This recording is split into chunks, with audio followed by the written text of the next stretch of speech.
my God, I am so pathetic. So pathetic. Hi there. You remember me? I'm part of the OG content creators from nearly a decade and a half ago. I lost my mojo a long time ago. What is my latest video on here? 2016. 6 years ago. Really? Really? It actually feels longer than that. I had lost all motivation, all love for this platform. The creative juices just dried up. I had consigned myself to being done with this content making thing, and yet I'm back because of this right here pulled me out of retirement. I mean, this, not something more, I don't know, important, not the hijacking of Washington by grifting simpletons and their sycophants. No, not the release of yet another video of a summary killing of a black suspect by a white cop that somehow became the straw that broke our backs. Again, and hardly even for the last time, but still sparked nationwide protests, mass civil unrest, and introduced a new and intentionally misunderstood term into our lexicon. No, not a once-in-a-century pandemic that has killed 17 million people, including my uncle and my children's grandfather. No, not even a criminal president, his cronies, and possibly even a Supreme Court justice being implicated in an attempted coup and insurrection. No, not even the reincarnation of Joseph Stalin flexing his jello, putting dad bod and flirting with World War III by attacking and attempting to occupy a sovereign nation unprovoked. No, not even that. This is what pulled me back into hell. See what I mean? Pathetic. Why? Because all those things that I just mentioned don't motivate me, because they make me sad and scared. They make me want to go dark and just ghost the world because it all feels so hopeless sometimes. But for some reason, I feel the most inspired when I am pissed the off. And this did it. Hi, I'm nobody, but you can call me Peach. Welcome to my channel. Apologies for my mood, but quite frankly, I'm disgusted. It's not because I have any emotional investment in Will Smith or Chris Rock. Celebrity drama does not and never has interested me longer than a few minutes. But this is not drama. It's assault. It's violence at the Oscars during a live telecast. And this is when we have grown so numb to watching real life casual violence that we actually have scores of progressives defending this shit. So let's back up. Chris Rock is a comedian who has hosted the Academy Awards twice so far. The last time he hosted, which was in 2016, there were no people of color nominated for any of the acting categories.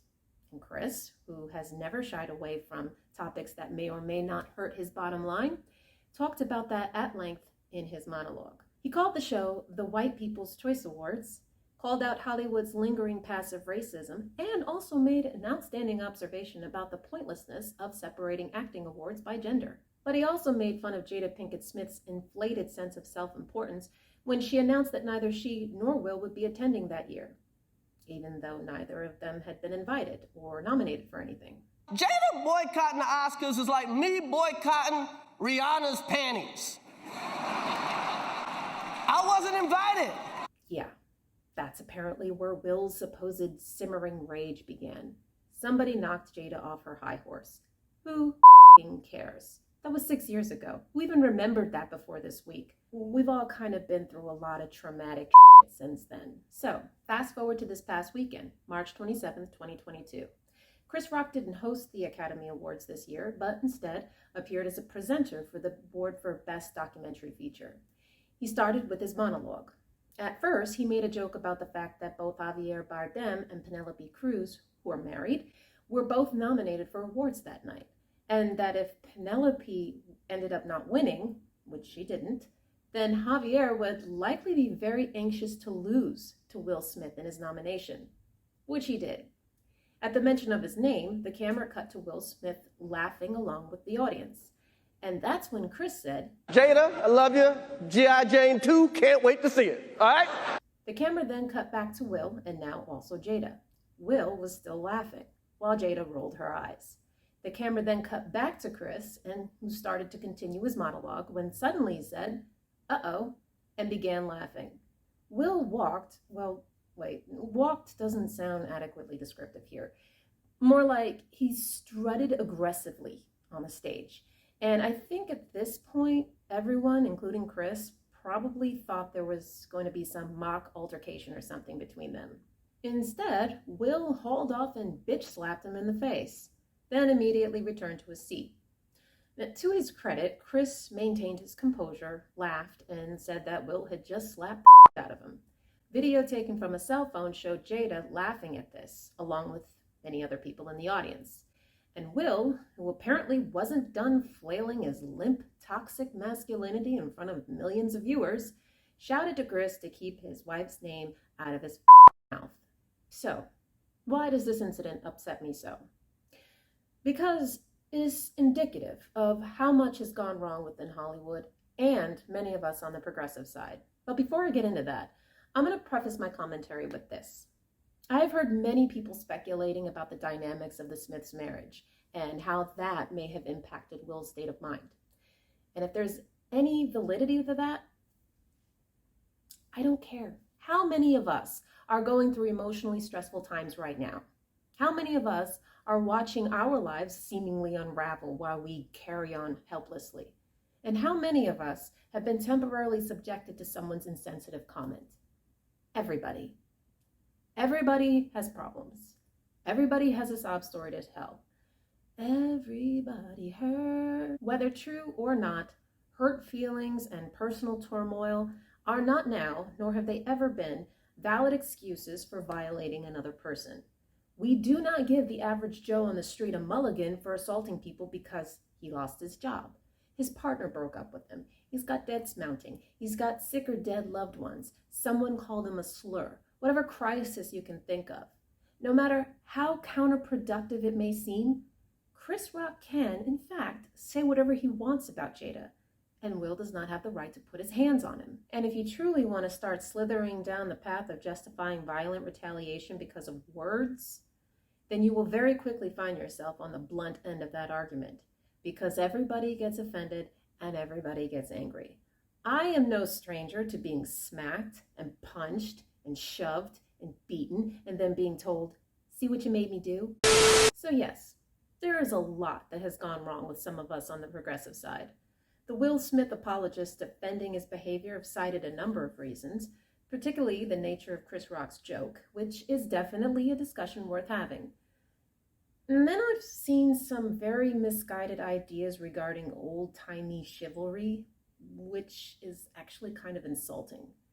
So, to address the latter, no, it's actually not endearing at all to assault someone for making a rude comment about a loved one. In fact, law enforcement, mental health professionals, and society at large typically flag people like that as dangerous. Someone who is violent needs to be addressed immediately for the sake of other people's safety. And before I hear the fanboys and fangirls snap back with, "Will's not dangerous, you don't know that. We don't know him. He's an actor, and he's done very well presenting the image of a nice, well-adjusted person." But after what we saw, I suspect that image has more or less been a facade. I consider him to be the Black Ellen now. Image of a nice guy, asshole in real life. And for those who continue to insist that Chris had it coming, then I'd love to hear your thoughts on the matter if, instead of Chris, it had been Regina Hall on that stage, or Wanda Sykes, or Amy Schumer. Because if the thought of a man slapping a woman, and on a live telecast for that matter, is far more detestable in your mind, then the entire argument falls apart. Now let's examine the nature of Chris's joke. As of this recording, it is still unknown if he was aware of Jada's recent disclosure of her alopecia diagnosis. I just want to point out that I agree that what he knew and when he knew it is irrelevant with regards to the joke's perceived insensitivity. But it doesn't explicitly or implicitly connect a negative connotation with a woman having a shaved head. I guess it's just not that common to see in Hollywood circles. But being that Jada is a Black woman, there are certainly a lot of Black women who can relate to what she has experienced. Alopecia, which in and of itself is just a medical term for hair loss and isn't always a symptom of a disease, is much more common with Black women than women of other ethnicities. And a lot of that is due to not having had the proper information about how to care for our hair. And as a result, years of scalp and follicle damage from constant processing, excessive hair pulling from wearing tight braids, and a lot of other hairstyles that are popular and prevalent with Black women. And that is also a discussion worth having. I'm not dismissing it. It's part of my own story. Personally, I do wonder if the offended parties would have had the same visceral reaction if, rather than referencing G.I. Jane, Chris had said, "Can't wait to see you in Black Panther 2." Because then the subject would have been the badass Black women warriors of Wakanda. Unfortunately, we'll never know. And now, on to Will, and the Hollywood elite that feeds his arrogance. What was he thinking? I obviously can't do more than speculate. If you're interested in what psychological factors may have been at play, then I suggest watching Dr. Todd Grande's videos on the matter, links in the description. He's a licensed professional counselor of mental health, and his takes stem from academia and experience, whereas mine come from being a YouTube blowhard. That said, I reject the claims that have been made by some of his apologists that he was so enraged by the joke that he simply lost his head in that moment. And the reason I reject it is he was laughing at it before he decided to get angry about it. Could that have been nervous laughter in a tense situation? Perhaps, but he didn't seem all that nervous in the next minute when he brazenly stormed the stage and attacked Chris. See, for me, it's the initial laughter that clinks it. He didn't immediately show any sign of being angry, so his delayed reaction seems kind of fake. He is an actor, after all. He fakes emotions for a living. And again, we just have to imagine if someone other than Chris had been on that stage.